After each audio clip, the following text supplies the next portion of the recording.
All right, so today we're diving deep into beingness versus doingness, according to the law of one. Oh, really interesting. We've got excerpts from the books and a dedicated PDF. Okay, nice. So, what's the core message here? Is it just about, sitting around meditating all day? Not really, no. It's not about being passive. It's Hmm. more about recognizing that who you are influences everything you do. I see. So, your inner state kind of ripples outward. Yeah, Yeah. exactly. The law of one talks about aligning with the creator's energy. Hmm. That makes sense. So, it's like the more connected you are to that source, the more your actions, reflect that. Exactly, yeah.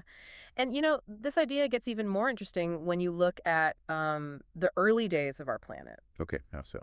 Well, Ra describes a time before free will where disease was actually a form of course correction. Whoa, hold on. You're saying, getting sick wasn't a bad thing? Not necessarily. From Ra's perspective, it was like hitting the reset button if a soul's growth stagnated. Wow, that's a totally different way of looking at it. Right. And of course, everything changed with the introduction of free will. Free will. Yeah. That's when things got complicated, right? Yeah, exactly. That's when the concept of polarity came in. Service to others versus service to self. It's Yeah. like we leveled up to a more challenging game. Exactly. And with that came the veil of forgetting. Right. So now we're not only trying to figure out who we are, but we're also dealing with all these choices. Yeah, it makes things a lot more dynamic, that's for sure. And that brings us to wanderers. Okay, yeah, the wanderers. So they're basically souls from higher densities who came here to help, right? Yeah, they chose to incarnate on Earth to raise the vibration. But coming here with a veil, that must be super tough. Oh, definitely. The Law of One mentions that wanderers often feel like they don't belong, like they're different. Yeah, I can imagine it's like this deep inner knowing that something's, off. And on top of that, they're also more susceptible to negative entities. Wait, are we talking psychic attacks and stuff? That seems to be what Ra is suggesting. So that's intense. They're facing extra challenges here. Yeah, for sure. Which is why beingness is so important for them. They need that strong connection to their higher selves to stay balanced. It's like they need to be extra careful and grounded to fulfill their mission. Yeah, I think that's a good way to put it. And it brings up a question for all of us, how do we strengthen that connection to our beingness in a world that's so focused on doingness? Yeah, it's a good question. How do we do that? The world definitely seems to pull us in a million directions. Well, the Law of One suggests a few practices like meditation. Meditation makes sense. It's like creating that quiet space to connect with yourself. Exactly. But it's not the only tool. They also talk about self-reflection, really examining your motivations. So doing some deep inner work, getting honest with yourself. Yeah, and also cultivating acceptance, both for yourself and others. That's important. Yeah, letting go of judgment. The Law of One says judgment creates energetic blockages. It's like building walls between yourself and that source you're trying to connect with. Exactly. So it's about finding that balance between compassion and, setting healthy boundaries. Okay, so how do we actually apply this beingness in our everyday lives, in practical terms? Well, that's a question worth exploring and one we can dive into even deeper as we continue. It's like a journey, It's not like Right. you just achieve beingness and you're done. Yeah, makes sense. So it's more about constantly striving to be in alignment with that energy. Exactly. And one way to do that is by becoming more aware of our energy centers or chakras. Okay, the chakras, right? They're like energy hubs in the body, Yeah, and they can get blocked or unbalanced. which can mess with your whole system, right? Physically and emotionally. Exactly. The Law of One describes 7 main energy centers. Each one's connected to a different aspect of who we are. Yeah, and when they're flowing freely, you feel that harmony, vitality, connection. But if they're blocked, it can manifest in so many ways. Oh, yeah, definitely. From lack of energy to anxiety, even physical pain. And for wanderers, this energy work must be even more important, right? Absolutely, especially with those negative entities we talked about. Right. They're dealing with that on top of all the other challenges. Which is why practices like meditation or energy healing can be so helpful. It's like building up your defenses. Yeah, like an energetic immune system. And it Uh-huh. ties back to applying beingness practically. Okay, so it's not just sitting on a cushion. It's about bringing that awareness into every interaction. Exactly, yeah. For example, imagine you're stressed at work and tempted to snap at someone. Oh, yeah, been there. So instead of reacting, take a moment to pause and just observe those feelings. Okay, breathe. Don't lash out. What next? Ask yourself, what's the most loving and compassionate way to respond. Right. So choosing a response that aligns with that higher vibration, not just reacting from ego. Exactly. And this can be especially challenging in relationships. Oh, for sure. Relationships can be tricky. The law of one mentions these negative energy transfers between people. Like we're all constantly exchanging energy, even if we don't realize it. And for people working to raise their vibration, being around someone who's in a lower state can be draining. So it's about setting boundaries, protecting your energy. Yeah, but also understanding everyone's on their own journey. Right. You can't force someone to grow faster than they're ready. And speaking of journeys, this transition to fourth density. Your big shift. Yeah, it's a collective one, not just about individuals evolving. So we're all in this together, even if we don't realize it. And our choices shape the direction of that shift. Makes you wonder, what happens to those who don't choose service to others? Yeah, that's a big question. The law of one suggests they'll experience a reality that reflects their vibration. So they'll continue on a third density path, while those who choose service to others move to fourth density. That's a good way to put it. And this sorting, this aligning, it happens all the time, not just during big transitions. So it's a gradual process, not like one big test. Exactly. And this journey, this striving towards beingness, it's something we can all embrace wherever we're at. Okay, so let's say someone's listening and they're inspired to cultivate more beingness. What can they do? Well, as we mentioned, meditation's a great tool.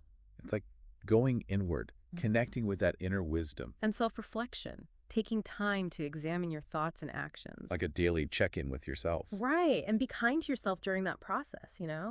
It's about progress, not perfection. Giving yourself permission to be human. Exactly. And another powerful practice is simply being present in each moment. Slowing down, paying attention. To your breath, the sensations, the beauty around you. Yeah, like really savoring life. And when we do that, we start to see the world differently, the interconnectedness. It's like waking up to a deeper reality. And we naturally make choices that align with our highest good. We become more compassionate, more loving. So beingness leads to a more positive way of being in the world. Exactly. And that question, about what happens to those who aren't quite ready. Yeah, the ones who haven't aligned with service to others yet. The law of one suggests it's not about punishment, but about energetic resonance. Like attracts. Right. They'll experience a reality that matches their vibration. So even if they don't consciously choose service to others, they'll still end up in a situation that reflects their inner state. Exactly. It's a natural consequence of the way energy works. That makes sense.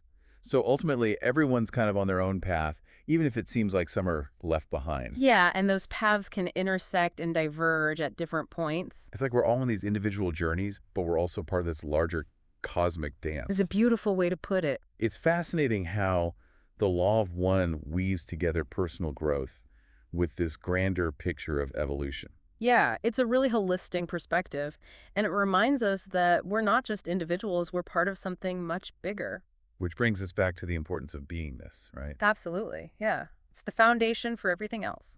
So as we wrap up, any final thoughts on how to cultivate more beingness in our lives? Well, I think the key is to remember that it's an ongoing process, a journey of self-discovery and growth. It's not about reaching some final destination. It's about the journey itself. Exactly. And there are so many tools and practices that can help us along the way. Like we've talked about, meditation, self-reflection, being present. And also things like spending time in nature, connecting with loved ones, expressing ourselves creatively. It's about finding what resonates with you and making it a part of your daily life. And remembering that even small steps can make a big difference over time. It's about consistency, not perfection. Exactly, yeah. And having compassion for yourself along the way. Because we're all learning and growing, right? Absolutely. And as we cultivate more beingness, we not only transform ourselves, but we also contribute to the transformation of the world around us. So it's a win-win situation. Exactly, yeah. And it's a journey that's full of endless possibilities. This has been such an enlightening conversation. Thank you for sharing your insights. My pleasure. Always happy to dive deep into these topics. And for everyone listening, we hope this has sparked your curiosity and inspired you to explore the law of one further. Yeah, it's a treasure trove of wisdom and guidance for those seeking a deeper understanding of themselves and the universe. So keep diving deep, keep questioning, keep growing, and until next time, keep shining your light. It's like we each have our own little piece of the puzzle, and we're all trying to fit it in. Yeah, and the law of one really highlights how connected we all are. It's like by raising our own vibration, we're helping to raise the planet's vibration too. So it's not just about focusing on ourselves, it's about making a positive impact on the world around us. Exactly. And service to others, it's not about being a martyr or anything. It's about recognizing we're all part of this web of life, you know? Yeah, what we do affects everyone else.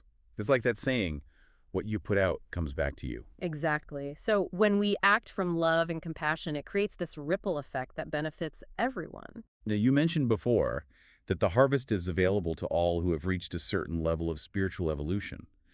But what about the people who aren't there yet? What happens to them during this shift to fourth density? Well, the law of one suggests that those who haven't aligned with service to others will experience a reality that reflects their current vibration. It's not a punishment or anything, it's just like a natural consequence of energy. So it's like they'll continue on a third density path, while those who have chosen service to others move on to fourth density. Yeah, that's a good way to put it. And this process of sorting, of aligning with the right density, it happens all the time, not just during these big planetary shifts. So it's a gradual process, not like one big test where you either pass or fail. Exactly. And this journey of spiritual evolution, this striving towards beingness, it's something we can all embrace no matter where we're at on the path. Okay, so let's say someone is listening to this and they feel inspired to cultivate more beingness in their life. What are some practical things they can do? Well, as we touched on before, meditation is a great tool for connecting with your inner wisdom and guidance. Like creating a space within to listen to your soul. Exactly. And along with meditation, self-reflection is crucial. Taking some time each day to really look at your thoughts, feelings, and actions to see if they align with your values. It's like holding up a mirror to yourself to see where you might need to make some adjustments. Right. And as you do this inner work, remember to be kind to yourself. We all make mistakes. It's not about being perfect, it's about progress. Yeah, we're all human after all. And one of the most powerful practices for cultivating beingness is just to be present in each moment, to pay attention to your breath, the sensations in your body, the beauty of the world around you. It's like slowing down and really savoring the experience of life. And when you can do that, you start to see the world with new eyes. You notice the interconnectedness of everything. It's like waking up to a whole new reality. And as we awaken to this deeper reality, we naturally start to make choices that are in alignment with our highest good and the highest good of all. We become more compassionate, more forgiving, more loving. So it's not about forcing ourselves to be good. It's about tapping into the love and light that's already within us. Exactly. And as we do that, we become like beacons of that light, radiating it out into the world and inspiring others to do the same. Well, this has been an incredible conversation. Thank you so much for sharing your insights with us today. It's been my pleasure. And remember, this is just the beginning. The journey of beingness is a lifelong adventure with so much to explore and discover. So to everyone listening, keep exploring, keep questioning, keep growing, and most importantly, keep shining your light. We'll see you next time for another deep dive.